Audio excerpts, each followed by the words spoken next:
이 말씀은 예수님을 따르는 세 사람의 이야기를 통해 진정한 제자도의 본질과 그에 따르는 희생을 보여줍니다. 예수님을 따른다는 것은 단순히 교회를 다니고 예배를 드리는 것을 넘어 우리의 삶 전체를 하나님께 드리는 전적인 헌신을 의미합니다. 오늘 본문은 예수님을 따르겠다고 나선 세 사람과 예수님의 대화를 통해 하나님 나라에 합당한 자가 되기 위해 우리는 무엇을 포기하고 무엇을 붙잡아야 하는지 명확하게 가르쳐주고 있습니다. 첫 번째 사람은 예수님께 어디로 가시든지 저는 따르겠습니다 라고 열정적으로 고백합니다. 그러나 예수님께서는 여우도 굴이 있고 공중의 새도 거처가 있으되 인자는 머리 둘 곳이 없도다 라고 답하십니다. 이 말씀은 예수님을 따르는 길이 세상적인 안락과 편안함을 보장하지 않으며 오히려 자기 부인과 희생이 따르는 길임을 분명히 보여주는 것입니다. 예수님은 이 사람의 열정을 꺾으려는 것이 아니라 그가 짊어져야 할 제자도의 무게를 깨닫게 하신 것입니다. 이 말씀은 예수님께서 예루살렘으로 입성하기 위해서 하신 말씀인데 곧 십자가의 그 무거움을 걸어가시기 위해서 준비하시고 있을 때 말씀하신 것입니다. 마태복음 16장 24절에도 이에 예수께서 제자들에게 이르시되 누구든지 나를 따라오려거든 자기를 부인하고 자기 십자가를 지고 나를 따를 것이니라 라고 말씀하셨고, 빌립보서 3장 7절에서 8절까지 말씀에도 그러나 무엇이든지 내게 유익하던 것을 그리스도를 위하여 다 해로 여김은 또한 그리스도를 해로 유익하던 것을 그리스도를 위하여 다 해로 여길 뿐더러 또한 모든 것을 해로 여김은 내 주 그리스도 예수를 아는 지식이 가장 고상하기 때문이라. 내가 그를 위하여 모든 것을 잃어버리고 배설물로 여김은 그리스도를 얻고 라고 얘기하면서 그리스도를 얻는 것이 아는 것이 가장 고상함을, 그리고 다른 것은 배설물로 버림을 이야기하고 있습니다. 19세기 영국의 선교사 허드슨 테일러는 중국 선교의 아버지라고 불립니다. 그는 중국 내지 선교를 위해서 자신의 모든 것을 포기했습니다. 편안한 삶을 뒤로하고 가족과 떨어져 당시에 매우 위험하고 열악했던 중국 들어가서 중국의 옷을 입고 중국인의 언어를 배우고 그들의 문화 속에 깊이 들어가 복음을 전했습니다. 많은 사람들은 허드슨 테일러의 헌신과 희생적인 삶을 이해하지 못했지만 그는 그리스도, 주님을 따르고 하나님 나라의 복음을 전하는 것을 최우선으로 삼았습니다. 그래서 그의 묘비에는 이렇게 적혀 있다고 합니다. 허드슨 테일러, 그리스도의 사람. 두 번째 사람이 또 나옵니다. 이 사람은 예수님의 부르심, 나를 따르라 라는 말씀에 먼저 가서 내 아버지를 장사하게 허락하옵소서라고 말합니다.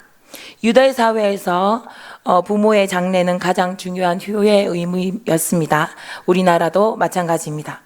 그러나 예수님은 죽은 자들로 자기의 죽은 자들을 장사하고 너는 가서 하나님의 나라를 전파하라라고 말씀하십니다. 이 말씀은 세상의 어떤 중요한 의무나 책임보다 하나님 나라를 전파하고 하나님의 말씀을 전하는 사명이 시급하고 우선적인 것을 강조하는 말입니다. 영적으로 죽어가고 또 생명을 잃어버린 그들의 영혼에게 먼저 복음을 전하는 것이 가장 최우선적이고 먼저라는 주님의 말씀입니다. 마태복음 28장 19절 20절의 대비 명령으로 그러므로 너희는 가서 모든 민족으로 제자를 삼아 아버지와 아들과 성령의 이름으로 세례를 베푸고 내가 너희에게 분부한 모든 것을 가르쳐 지키게 하라. 볼지어다 내가 세상 끝날까지 너희와 항상 함께 있으리라 하신 주님의 마음은 우리가 복음을 전하기를 원하시는 것입니다. 사도행전 1장 8절에서도 오직 성령이 너희에게 임하시면 너희가 권능을 받고 예루살렘과 온 유대와 사마리아와 땅끝까지 이르러 내 증인이 되리라 하셨습니다. 18세기 영국의 위대한 부흥사 조지 휘필드는 복음을 전파하기 위해 자신의 건강과 명예, 심지어 가족과의 시간을 기꺼이 희생했습니다. 그는 수많은 집회를 통해서 수만 명의 사람들을 복음을 전하고 예수 그리스도께 돌아오게 하였고 영국과 미국에 큰 영적 각성을 일으키게 되었습니다. 그는 병약한 몸의 상태에도 불구하고 복음을 전하는 일을 쉬지 않고 심지어 죽기 직전까지 그리스도의 복음, 그 십자가에 피 묻은 그 사랑과 부활을 증언하기를 멈추지 않았습니다. 그에게 하나님의 나라를 전파하는 것이 세상의 어떤 의무나 개인적인 평안함보다 가장 시급하고 중요한 사명이었기 때문입니다. 세 번째 사람은 주여 내가 주를 따르겠나이다마는 먼저 내 가족을 작별하게 허락하소서라고 말합니다. 이에 예수님은 손에 쟁기를 잡고 뒤를 돌아보는 자는 하나님 나라에 합당하지 아니하다라고 말씀하십니다. 하나님 나라의 일을 시작할 때 과거의 삶, 세상의 미련, 옛 습관 이런 것들을 얽매여 뒤를 돌아보면 온전히 하나님 나라를 위해 헌신할 수 없다는 것입니다. 빌립보서 3장 13절 14절에는 형제들아 나는 아직 내가 잡은 줄로 여기지 아니하고 오직 한 일, 즉 뒤에 있는 것은 잊어버리고 앞에 있는 것을 잡으려고 표대를 향하여 그리스도 예수 안에서 하나님이 위에서 부르신 부름의 상을 위하여 달려가노라 이야기를 하는 것입니다. 이미 한 것은 잊어버렸고 지나간 것이고 그리스도의 표대를 잡고 앞을 향하여 부름의 상을 위하여 달려가는 것입니다. 목숨이 끊어지는 그날까지 주님이 오라고 부르시는 죽음의 그 순간까지 그 부르심을 위하여 끝까지 젖먹든 힘을 다해 달려나가야 한다는 것입니다. 창세기 19장 26절은 롯의 처가 뒤를 돌아보게 됩니다. 하나님은 소돔과 고모라를 멸망하실 때 그들에게 말씀하셨습니다. 뒤를 돌아보지 말고 곧장 가라. 그런데 19장 26절에 롯의 아내는 뒤를 돌아보았으므로 소금 기둥이 되었더라 라고 적혀 있습니다. 하나님의 나라를 위해 헌신하기 위한 마음을 품은 하나님 나라에 합당한 자들은 뒤를 돌아보아서는 안 되겠습니다. 구약 시대의 선지자 엘리사는 엘리야의 부름을 받았을 때 자신이 소유하고 있던 소와 쟁기를 불태워 버렸습니다. 그리고 그는 모든 것을 다 버리고 엘리야를 따라 갔습니다. 그가 살았던 과거의 삶, 농부로서의 삶, 이 모든 소유에 대한 미련을 완전히 끊어버리고 오직 하나님이 부르신 그 위로부터의 부르심을 따라 전적으로 순종하겠다는 강력한 의지를 보여준 것입니다.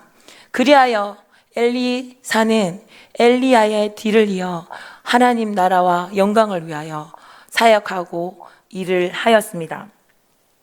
하나님 나라에 합당한 자는 모든 것을 단호히 끊어내고 오직 주님만을 바라보며 앞을 향해 나아가는 자입니다. 사랑하는 성도 여러분, 오늘 우리는 누가복음 9장 57절에서 62절 말씀을 통해 하나님 나라에 합당한 자가 되기 위한 중요한 원리를 살펴보았습니다. 첫 번째, 세상의 안락함을 포기하고 오직 예수님을 따르겠다는 결단이 필요합니다. 두 번째, 세상의 어떤 의무보다 하나님 나라를 전파하는 우선하는 사명을 기억하여야 합니다. 세 번째, 과거의 미련을 끊어내고 오직 예수님, 주님만을 향해 전진하는 삶을 살아야 하는 것입니다. 이러한 삶은 결코 쉽지 않습니다. 때로는 고난이 따르고 세상의 유혹이 우리를 뒤돌아보게 만들 수도 있습니다. 그러나 기억하십시오. 예수님은 우리가 감당할 수 없는 짐을 지으시는 분이 아닙니다. 그분은 우리와 함께 하시며 우리에게 능력을 주시는 분이십니다. 이제 이 말씀을 붙잡고 우리의 삶을 돌아봅니다. 과연 나는 하나님 나라에 합당한 자로 살아가고 있는지 돌아보아야겠습니다. 세상의 편안함과 또 세상이 주는 여러 가지 유혹에 안주하고 있지는 않는 삶인지 돌아보아야겠습니다. 복음 전파의 사명, 예수님께서 십자가에 달리시고 부활하신 것이 우리를 살리시고 우리의 영혼을 구원하기 위해서인데 이 복음 전파의 사명을 외면하고 있지는 않는지 돌아봐야겠습니다.